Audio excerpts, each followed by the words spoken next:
నమస్తే. శ్రీమాత్రే నమః. ఇప్పుడు కార్తీక మాసం అనంగానే అందరికీ దానాలు, ధర్మాలు అవన్నీ గుర్తొస్తాయి కదా!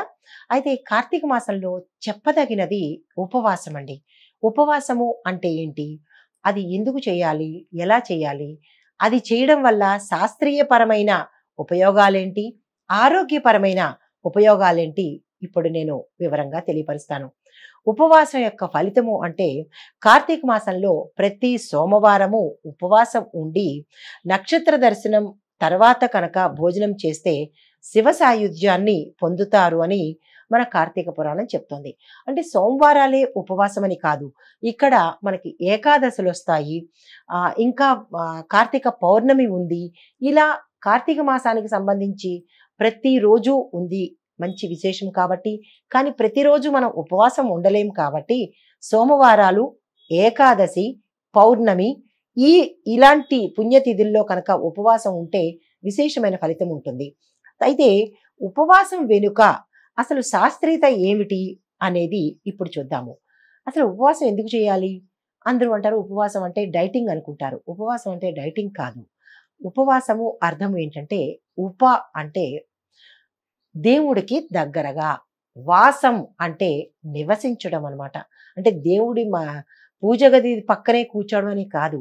దేవుడి నామస్మరణతో ఆ స్వామివారి యొక్క నిత్యం నామస్మరణతో ఆయనకి దగ్గరగా ఉండడము అనేది ఆధ్యాత్మిక పరంగా అయితే కనుక, ఇప్పుడు శాస్త్రీయ పరంగా ఉపవాసం అంటే మన పెద్దలు పూజలు, వ్రతాలు చేసినప్పుడల్లా మనం ఉపవాసం ఉంటూనే ఉంటాం కదా! అయితే ఉపవాసం అనేది భగవంతుడికి మనం చేసే ఒక నివేదన అన్నమాట. ఒక సాధన అన్నమాట.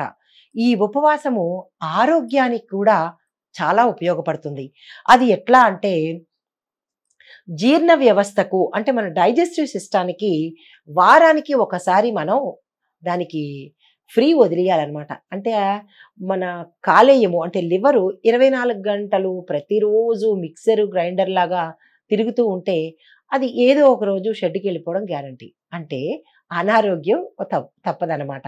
అందుకని మన పెద్దలు ఏం చెప్పారంటే ఏదో ఒక వంకతో అంటే ఈ రోజు పవిత్రమనో, అది మంచిదనో, ఇది మంచిదనో మన పెద్దలు ఏం చేశారంటే ఆ ఒక్కరోజు ఉపవాసము అంటే తిండిని కట్టేస్తే కనుక శరీరానికి అంటే డైజెస్టివ్ సిస్టము చాలా బాగుంటుందని, ఆయుర్వేద ప్రకారంగా కూడా చాలా మంచి అంటే మనలో ఉండే శరీర వ్యవస్థ చాలా చక్కగా ఉంటుంది. అంటే వారానికి ఒక రోజు ఆ లివర్‌కి మనం విశ్రాంతి ఇవ్వాలన్నమాట.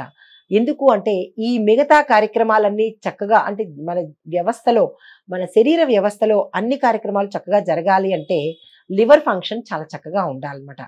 ఆ రోజు కనుక ఒక్కరోజు విశ్రాంతి ఇస్తే అది మిగతా ఆర్గాన్స్‌ని చక్కగా పనిచేసేలాగా చేస్తుందన్నమాట. దానివల్ల ఏంటవుతుందంటే మనకి యాక్టివ్‌నెస్ ఉంటుంది, ఆరోగ్యం బావుంటుంది, మన చూడ్డానికి కూడా అంటే అందంగా తయారవుతారనమాట. అయితే తిన్న వెంటనే కొంతమంది ఏం చేస్తారంటే నిద్రపోవడమో లేతే బద్ధకించడమో చేస్తారు. దానివల్ల కూడా అనారోగ్య సమస్యలు వస్తాయి.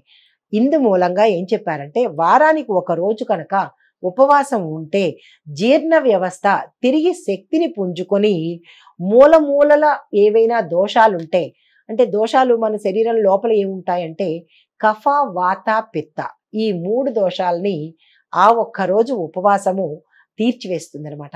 వాటిని అడ్జస్ట్ చేసుకుంటుంది. ఇది శాస్త్రీయ పరంగా. మరి దైవీపరంగా చూసుకుంటే గనక మనకి శివుడి యొక్క అనుగ్రహం ఉంటుంది, విష్ణుమూర్తి యొక్క అనుగ్రహం ఉంటుంది. తర్వాత మన పెద్దలు కూడా ఇంకోటి ఏం చెప్పారంటే మీరు వినే ఉంటారు. అమ్మమ్మలు, తాతయ్యలు, నాయనమ్మలు ఏం చెప్పారు? లంఘనం పరమౌషధం అన్నారు. లంఘనం అంటే ఉపవాసమే అనమాట. అది కూడా ఒక రకమైన ఔషధం అనమాట. ఇది మన పెద్దలు ఏ అనారోగ్యం వచ్చినా అంటే జ్వరం వచ్చిందనుకోండి ఏం చేస్తారు? వెంటనే ఆ రోజంతా ఏమి తినకూడదు, జ్వరం తగ్గే వరకు ఏమి తినకూడదు అంటారు. అసలు జ్వరానికి తినకపోవడానికి అస్సలు సంబంధమే లేదు. అయినప్పటికీ ఆ వంకతో అయినా సరే మనం లంఘనం చేస్తాము అని. అంటే దానివల్ల జ్వరం వచ్చినప్పుడు కూడా తిండి తినేస్తూ ఉంటే ఏమవుతుందంటే లోపల జీర్ణ వ్యవస్థ దెబ్బతిని తద్వారా మిగతా రోగాలు వచ్చే అవకాశం ఉంది కాబట్టి మన పెద్దలు ఉపవాసానికి అంత ప్రాముఖ్యత ఇచ్చారనమాట. ఉపవాసం ద్వారా శరీరానికి స్వస్థతే కాదు మనసుకి కూడా చాలా ప్రశాంతత కలుగుతుందనమాట. మనం తినే ఆహారం యొక్క ప్రభావము మన మనస్సు మీద తప్పనిసరిగా పడుతుందండి. ఆహారంలో 3 రకాలుంటాయి. ఒకటి సాత్వికము, తమస్సు, రజోగుణము. ఈ 3 గుణాలు ఉన్న ఆహారం కనుక మనం తిన్నట్టయితే దానికి తగినటువంటి ప్రక్రియ మన జీర్ణ వ్యవస్థలో జరుగుతుందనమాట. సాత్వికపరమైన ఆహారం తింటే చక్కటి సత్వగుణ సంబంధమైన ఆలోచనలు, పనులు అలా ఉంటాయన్నమాట. అంటే సాఫ్ట్‌గా ఉంటాయి. అది మన ఋషులు తీసుకున్న ఆహారము సాత్విక ఆహారం అన్నమాట. ఆ ఆహారం చేసుకునేటప్పుడు ఉప్పు, కారాలు లేకుండా కందమూలాలే తింటారు. ఇప్పుడు అందరూ చెప్తున్నారు, ప్రతి ఆరోగ్యవేత్త ఏం చెప్తున్నారు?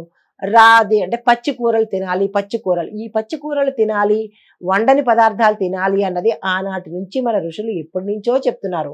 అది మన చెవికి ఎక్కలేదు. ఇప్పుడు ఈ ఆరోగ్యాభిలాషులు చెప్పేవి మనకి బాగా చెవికి అందుతున్నాయి. అదైనా ఇదైనా 2 ఒకటే.